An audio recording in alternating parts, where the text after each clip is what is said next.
അഹങ്കാരം എന്നതിൻ്റെ അർത്ഥം ഞാനെന്ന ഭാവം. ഈ ഞാനെന്ന ഭാവം എന്ന് പറയുന്നത് ഒരു മോശം കാര്യമായിട്ട് എനിക്ക് തോന്നുന്നില്ല.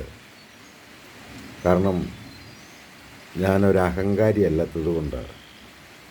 ഞാൻ അഹങ്കാരി എന്ന് ഉദ്ദേശിക്കുന്നത്, ഞാൻ എൻ്റെ കാഴ്ചപ്പാടിൽ അഹങ്കാരി എന്ന് ഉദ്ദേശിക്കുന്നത് മറ്റുള്ളവരോട് മോശമായി പെരുമാറുന്നവർ അഹങ്കാരികൾ തന്നെയാണ്.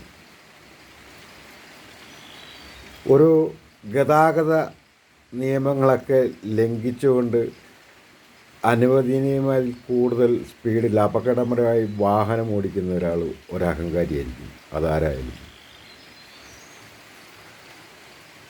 അധികാരത്തിൻ്റെ ഭാഗത്ത് നിന്ന് ആ അഹങ്കാരം ഉണ്ടല്ലോ.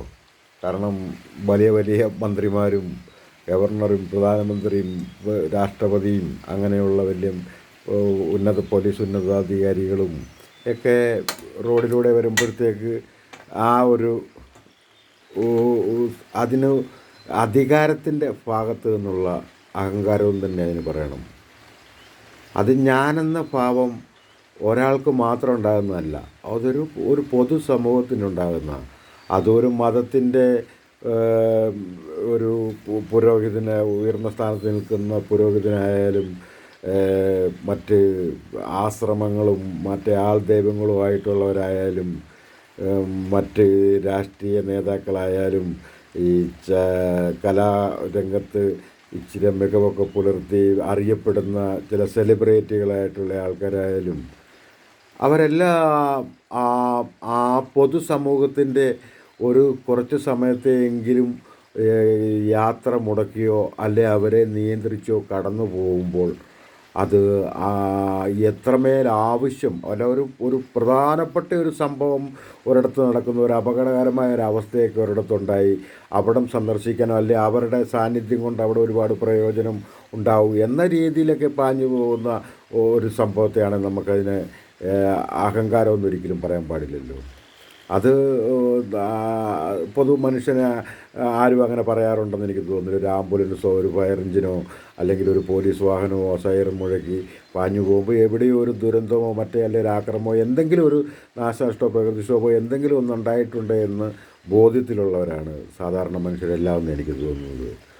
അപ്പോൾ അതൊരു അഹങ്കാരമെന്ന് പറയാൻ പറ്റും. പക്ഷേ മറ്റുള്ളത് എല്ലാം, ഒരു ഉദ്ഘാടനത്തിന് പോകുന്ന ഒരു മന്ത്രിക്ക് കൃത്യസമയത്ത് അവിടെ ചെല്ലണം എന്നുള്ളത് ഉണ്ടായിരിക്കെ വേണമെങ്കിൽ 10 മിനിറ്റ് നേരത്തെ സമയമുണ്ടാക്കി പോകാൻ തയ്യാറായാൽ ചിലപ്പോൾ ആ അഹങ്കാരം വേണം ഇല്ലാതാവും. അപ്പോൾ അവിടെ ഒരു അഹങ്കാരം ഇല്ലാതാവുകയാണ്. ഞാനെന്ന ഭാവം അതാണ് ഒരു നെഗറ്റീവ് പദമായിട്ട് മാറുന്നത്. അഹങ്കാരം നെഗറ്റീവായിട്ട് ഏതൊരു സാധാ മനുഷ്യനും ഒരു ധനവാനായ ഒരു മനുഷ്യൻ തനിക്ക് ബാക്കി ധനമില്ലാത്തവരൊക്കെ തനിക്ക് താഴെയാണ്, അല്ല തൻ്റെ വീട്ടിൽ തൊഴിൽ ചെയ്യാൻ വരുന്നവരും അല്ലെങ്കിൽ അവരെല്ലാം തൻ്റെ അടിമയാണ് എന്ന് കരുതി അവരോട് പെരുമാറുന്ന ഒരാൾ തീർച്ചയായും അഹങ്കാരി തന്നെയാണ്. അത് 100% അഹങ്കാരം. അതാണ് അഹങ്കാരം എന്ന് പറയുന്ന യഥാർത്ഥ വാക്ക്. അപ്പോൾ അത് ഞാനെന്ന ഭാവത്തിന് പല തലങ്ങളുണ്ട്. എനിക്കൊരു ഭാവമുണ്ട്, ഞാനെന്ന ഭാവമുണ്ട്. ഞാൻ കുഞ്ഞുമോൻ കൊച്ചിക്കാല എന്ന് പറയുന്നത് എനിക്ക് ഞാനെന്ന ഭാവമുള്ള ആളാണ്. എന്നാൽ ഞാൻ വിനീതനാണ്. ആ വിനീതൻ എന്ന് പറയുമ്പോൾ മറ്റുള്ളവർക്ക് മുന്നിൽ കുമ്പിടുകയും അവരെ കാണുമ്പോൾ ഇരിപ്പിടത്തിൽ നിന്ന് എഴുന്നേറ്റ് ബഹുമാനിക്കുകയും അല്ലെങ്കിൽ നമ്മുടെ ഒരു വസ്ത്രമായ മുണ്ട് നമ്മൾ മടക്കി കുത്തിയിരിക്കുകയാണെങ്കിൽ അത് അഴിച്ചിടണമെന്നൊക്കെ പറയുന്നൊരു ബഹുമാനമില്ലേ, അതൊക്കെ സിസ്റ്റം ഉണ്ടാക്കി വെച്ചിരിക്കുന്നത്. അത് ഞാനെന്ന ഭാവം അവർക്ക് തെളിയിക്കാൻ വേണ്ടി അവർ കുറച്ച് ആൾക്കാരെ സൃഷ്ടിച്ച് വെച്ചിരിക്കുന്നത്. പക്ഷെ നമ്മൾ എഴുന്നേൽക്കും, ഇതെല്ലാം ചെയ്യും. പക്ഷേ അതെനിക്ക് തോന്നണം, അത് ചെയ്യണം എന്നെനിക്ക് തോന്നിയാൽ മാത്രം ഞാൻ ചെയ്യത്തുള്ളൂ. അതല്ലെങ്കിൽ ഏതൊരു സ്ഥലത്തും ഞാനത് ചെയ്യില്ല. അതാരായാലും മനുഷ്യനാണ് എൻ്റെ ഓപ്പോസിറ്റ് നിൽക്കുന്നത്. അധികാരങ്ങൾ കൊണ്ടും പദവികൾ കൊണ്ടും അവർക്ക് മറ്റുള്ളവരെ നിയന്ത്രിക്കാനുള്ള അധികാരങ്ങളും ഒക്കെ കൈവന്നത് കൊണ്ട് നമ്മളിൽ ഒരാളല്ലാതാകുന്നില്ല അവർ. അപ്പോൾ നമ്മുടെ വഴി കൃത്യമായിരിക്കണം, എന്നാലേ ഞാനെന്ന ഭാവത്തിൽ നടക്കാൻ പറ്റത്തുള്ളൂ. ഞാൻ എന്നെ സംബന്ധിച്ച് ഒരു വ്യക്തി എന്ന നിലയിൽ, ഒരു മനുഷ്യൻ എന്ന നിലയിൽ ഞാൻ ഈ ഭൂമുഖത്ത് ഒന്നിനോടും പകയോ വെറുപ്പോ അല്ലെങ്കിൽ ഒരു പ്രശ്നങ്ങളോ അമർഷമോ പുച്ഛമോ പരിഹാസമോ അങ്ങനെയുള്ള യാതൊരു വികാരങ്ങളും ഞാൻ സൂക്ഷിച്ചിട്ടില്ല. സഡനായിട്ട് ചിലപ്പോൾ ചില പ്രശ്നങ്ങളുണ്ടാകുമ്പോൾ നമ്മൾ പൊതുവായി പ്രതികരിക്കുക, അത് സ്വാഭാവികമായി എല്ലാ മനുഷ്യനും ഉണ്ടാകുന്നതാണ്.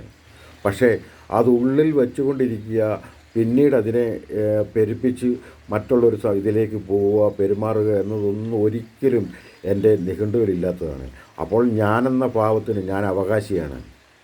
ആ അഹങ്കാരം എന്ന വാക്ക് അവിടെ നല്ല വാക്കായിട്ട് എനിക്ക് മുന്നിൽ വഴങ്ങിയിട്ടുണ്ട്. അത് എൻ്റെ ചിന്തകൾ കൊണ്ട് എനിക്ക് സാധിച്ചതാണ്. അപ്പോൾ ഓരോ മനുഷ്യനും തനിക്ക് മുന്നിൽ കാണുന്നതേതും എന്തും അതിനവകാശപ്പെട്ട ഒരു ജീവിതമുള്ളതാണ്. അതതിൻ്റെ ചുറ്റുപാടിൽ ഏതായാലും ജീവിക്കാൻ അവകാശപ്പെട്ടതാണ് എന്ന് കരുതുന്നിടത്ത് നമ്മൾക്ക് അഹങ്കാരം, പിന്നെ നമുക്ക് അഹങ്കാരത്തെക്കുറിച്ച് ഒത്തിരി പറയാം. അങ്ങനെ പോയാൽ മതി, ഒന്ന് ശ്വാസം വിലങ്ങിയാൽ മതി, ചുമച്ചാൽ മതി എന്നൊക്കെ പറയാം. അതൊക്കെ കാലാകാലങ്ങളായിട്ട് പറഞ്ഞു വരുന്ന കാര്യങ്ങളായിട്ട് അതിലോട്ടൊന്നും കിടക്കുന്നില്ല. അതൊക്കെ സെൻറ്റിമെൻറ്റ്സിൻ്റെ ഭാഗമാണ്.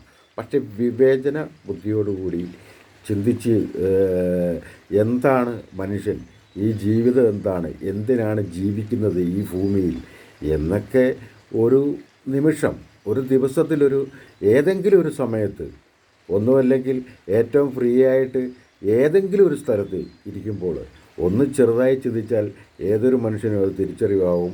അപ്പോൾ അഹങ്കാരം എന്ന വാക്കും മനോഹരമായൊരു പദമായിട്ട് മാറും. ഞാനെന്ന ഭാവം അതെല്ലാ മനുഷ്യനും വേണം. അത് സെൽഫ് കോൺഫിഡൻസ് എന്നൊക്കെയാണല്ലോ ഇംഗ്ലീഷിൽ പറഞ്ഞത്. എനിക്കത് ആയിരിക്കും, അതെ, അങ്ങനെ തന്നെ കേട്ടിട്ടുണ്ട് ഒരുപാട്. അത് വേണം. അതില്ലെങ്കിൽ പിന്നെ നമ്മളിൽ നിന്ന് പറയുന്ന വ്യക്തി ഇല്ല. നമ്മൾ നമ്മളെയാണ് ഇഷ്ടപ്പെടേണ്ടത്.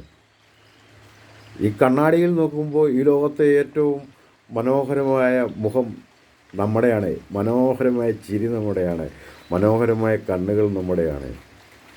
പക്ഷേ അത് മറ്റൊരാൾക്ക് അത് കുറവായി കാണാതെ നമ്മളിലുള്ളതിനെ ആസ്വദിച്ചുകൊണ്ട് നമ്മൾ ജീവിച്ചാലേ അഹങ്കാരം എന്നത് നമ്മുടെ ജീവിതത്തിൽ നിന്നും തുടച്ചു നീക്കപ്പെടാം. ആ അഹങ്കാരത്തെ, നെഗറ്റീവ് പദമായ അഹങ്കാരത്തെ പോസിറ്റീവ് പദമാക്കി മാറ്റി അതിമനോഹരമായി ഞാനെന്ന ഭാവത്തോടുകൂടി ജീവിക്കാനും സാധിക്കും. സന്തോഷം.